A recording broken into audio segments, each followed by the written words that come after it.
Salut, bienvenue dans notre tipi en bois. C'est désormais dans ce tipi qu'on se raconte les secrets de la récré.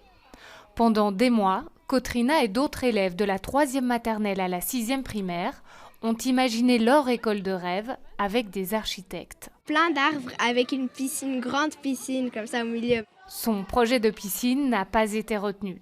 Mais à la place, des cabanes, des jeux en bois et un potager ont poussé au milieu du béton. Certains enfants n'ont aucun accès à la nature et comment pousse un fruit, un légume. Et donc là, on part vraiment de la petite graine pour arriver à un plant, pour arriver à un légume. Et au moins, les enfants se rendent compte que le légume, il ne vient pas du magasin. Et là, il y a une minuscule fraise. Une cour plus verte, c'est aussi une cour qui offre plus de sérénité entre les enfants.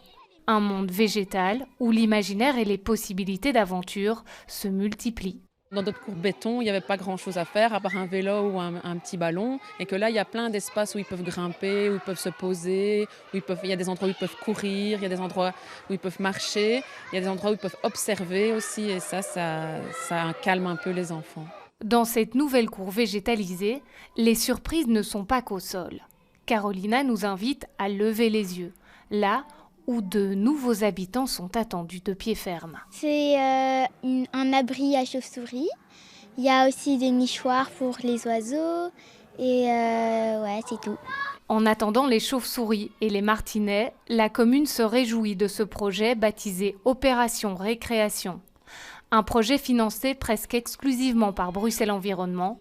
On n'aurait pas su le faire puisque ça coûte à peu près 250 à 350 000 euros par école et on le fait dans plusieurs écoles. On a sélectionné les écoles où il n'y avait absolument aucune verdurisation dans la cour.